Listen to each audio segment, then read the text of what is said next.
사랑하는 성도 여러분, 4월 19일 월요일 아침입니다. 함께 찬송가 545장 이 눈에 아무 증거 아니 배워도 찬양하심으로 오늘의 말씀 시작하겠습니다.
아멘. 오늘 말씀은 출애굽기 7장 1절에서 7절까지의 말씀입니다. 여호와께서 모세에게 이르시되 볼지어다 내가 너를 바로에게 신같이 되게 하였은즉 내 형 아론은 내 대언자가 되리니 내가 내게 명령한 바를 너는 내 형 아론에게 말하고 그는 바로에게 말하여 그에게 이스라엘 자손을 그 땅에서 내보내게 할지니라. 내가 바로의 마음을 완악하게 하고 내 표징과 내 이적을 애굽 땅에서 많이 행할 것이나 바로가 너희의 말을 듣지 아니할 터인즉 내가 내 손을 애굽에 뻗쳐 여러 큰 심판을 내리고 내 군대 내 백성 이스라엘 자손을 그 땅에서 인도하여 낼지라. 내가 내 손을 애굽 위에 펴서 이스라엘 자손을 그 땅에서 인도하여 낼 때에야 애굽 사람이 나를 여호와인 줄 알리라 하시며 모세와 아론이 여호와께서 자기들에게 명령하신 대로 행하였더라. 그들이 바로에게 말할 때에 모세는 80세였고 아론은 83세였더라. 아멘.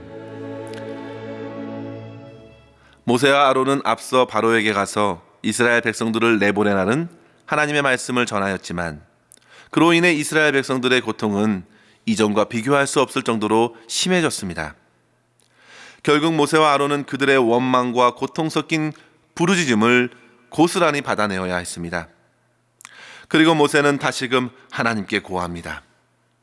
출애굽기 6장 30절에 보시면 모세가 여호와 앞에 아뢰되 나는 입이 둔한 자이오니 바로가 어찌 나의 말을 들으리이까. 그는 여전히 자기의 말 주변의 약함을 토로합니다. 그러나 하나님께서는 그런 모세와 아론을 다시금 든든히 세워주십니다. 그 말씀이 바로 오늘 우리에게 주어진 말씀입니다. 하나님께서는 모세에게 바로 앞에 신과 같이 되게 하겠다고, 그리고 내 형 아론은 대언자가 되어 내가 말 못하는 것은 이제 걱정하지 않아도 된다고 하셨습니다. 그리고 바로가 듣지 않는 것은 그만큼 그의 마음이 완악하기 때문이라고 일러주십니다. 바로는 분명 표징이나 이적을 보면서도 순순히 따르지 않을 것인데 이 모든 것은 오히려 그들에게 내려질 심판을 크게 할 것이고 결국에는 하나님께서 하나님의 군대, 자기의 백성들을 인도하여 낼 것이라 확신시켜 주십니다. 사랑하는 성도 여러분, 하나님께서는 본문을 통해서 바로의 거절과 백성들의 원망에 흔들리는 모세를 말씀으로 붙들어 주셨습니다. 모세는 그 말씀을 힘입고 다시금 바로 앞에 설 용기를 얻게 되었지요. 이것이 얼마나 큰 위로가 됩니까? 세상에서 우리는 환난을 당합니다. 그러나 예수님께서 요한복음 16장 33절에 이른 대로 담대하라, 내가 세상을 이겼노라. 주님의 승리가 저와 여러분들을 붙드시는 한 어떠한 환난을 당하고 고난을 통과하더라도 결국은 세상에서 건짐을 받고 평안과 기쁨 가운데에 주님을 밝히 드러낼 수 있는 삶을 살게 될 것인 줄 믿습니다. 이러한 확신의 말씀을 기억하면서 오늘 본문의 말씀을 통하여 두 가지의 교훈을 이 시간 깨닫기를 원합니다. 첫 번째로 성도 여러분, 하나님은 말의 설득이 아니라 하나님의 능력으로 구원을 이루어 가신다는 사실을 믿으십시오. 모세는 자기의 입술의 둔함을 염려하여 바로와 이스라엘 백성들을 설득하려는데 많은 걱정을 갖고 있었습니다. 그러나 하나님께서는 그런 모세를 오히려 신과 같이 서게 하셔서 아론과 바로에게 능력의 말씀을 전하게 하셨습니다. 이것은 모세가 어떤 신과 같은 대접을 받는 것을 말하는 것이 아니라 그들의 전하는 말씀이 곧 하나님의 말씀으로 선포된다는 사실을 의미합니다. 고린도전서 2장 4절에 바울이 분명히 고백합니다.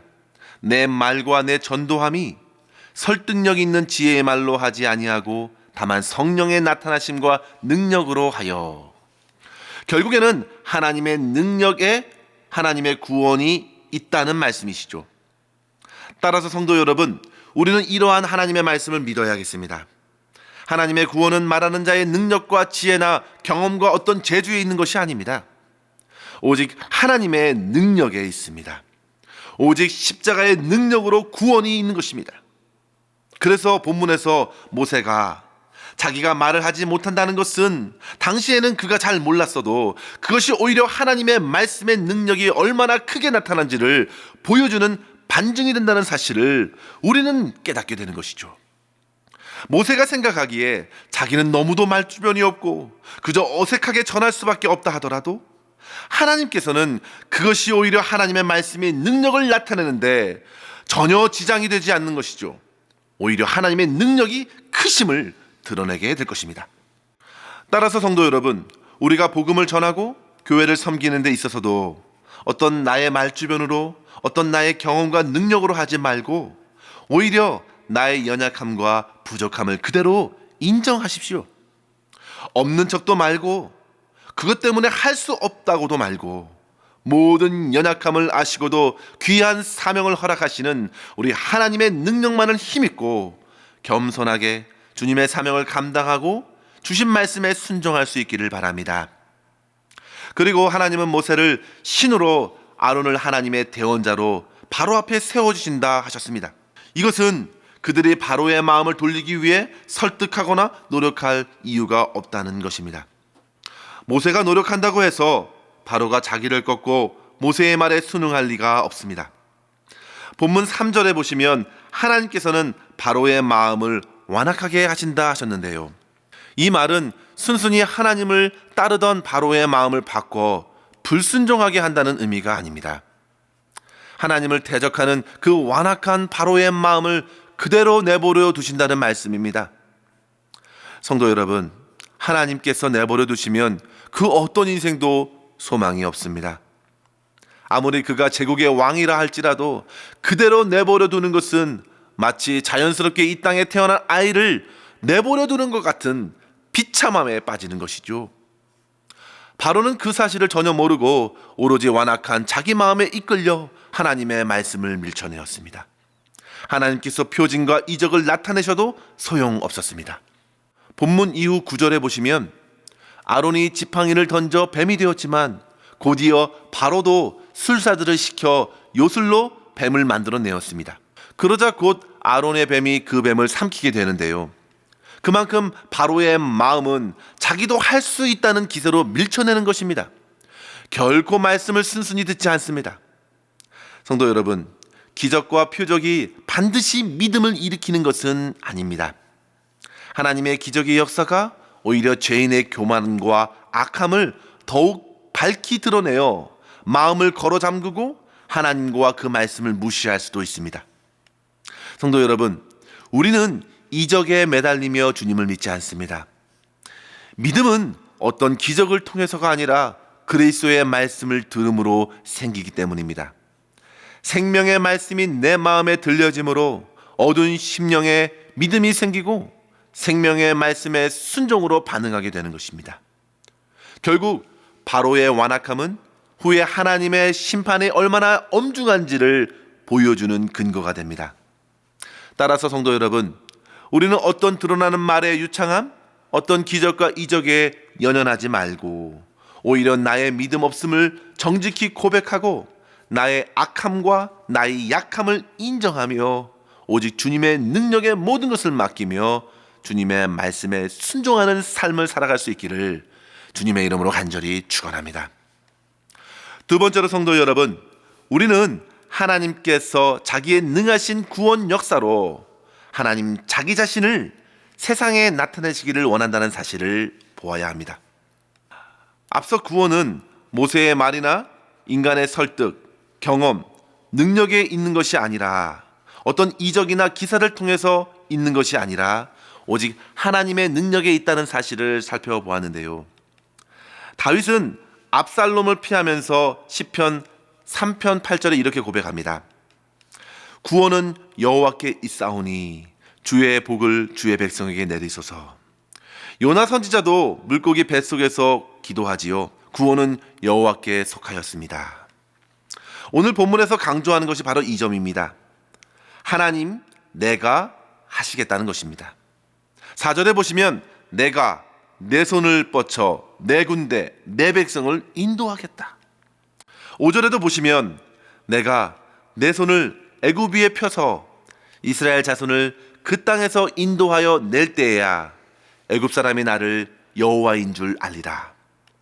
결국 하나님께서는 자기의 능력으로 구원하심으로 애굽 사람들에게 하나님이 어떠한 분이심을 나타내려 하십니다.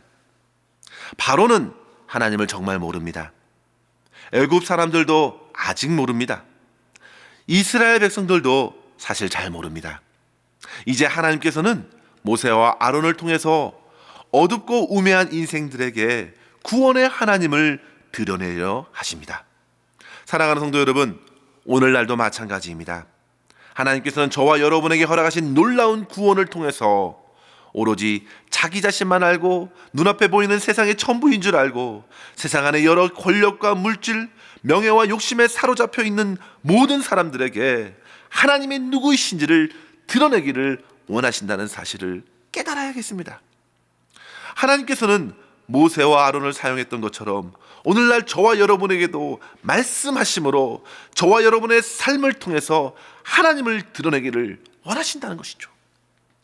따라서 성도 여러분, 비록 세상이 완악하여 하나님을 밀쳐낸다 하여도 교회를 무시하고 혹 비방하고 여러 모함을 쏟아내어도 하나님을 끝까지 의지하는 성도들은 꿋꿋이 하루하루 주신 말씀을 겸손히 순종하며 믿음의 길을 걸어가야 되겠습니다.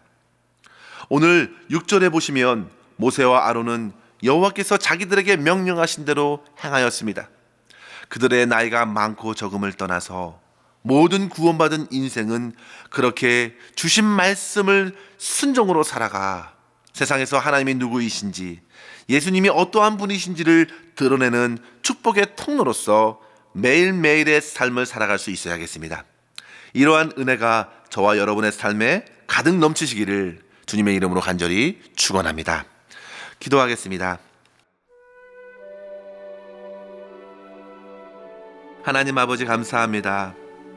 오늘도 주의 말씀을 통하여 위로와 소망을 얻게 하신 것 감사합니다. 우리의 연약함에 주저하지 말고 더더욱 하나님의 능력을 의지하게 하옵소서. 구원은 여호와께 속하여 싸우니 사람의 능력, 경험, 기술이 아니라 성령의 능력에 의지하여 살아갈 수 있도록 인도하여 주옵소서. 주님, 세상은 날로 주님을 대적하고 복음을 무시합니다. 불쌍히 여겨주시옵소서. 이 세대를 본받지 말고 더욱 정신을 차리고 주님께서 맡겨주신 사명을 주님의 말씀에 순종함으로 감당하여 세상에 하나님을 아름답게 드러내게 하시고 그리스도의 사랑을 나타내게 하셔서 주님께 영광 올려드릴 수 있도록 인도하여 주시옵소서. 오늘도 주님의 손에 우리의 모든 삶을 의탁하옵고 우리 구주 예수님의 이름으로 간절히 기도드리옵나이다. 아멘. 사랑하는 성도 여러분, 오늘도 주 안에서 승리하시기를 바랍니다. 감사합니다.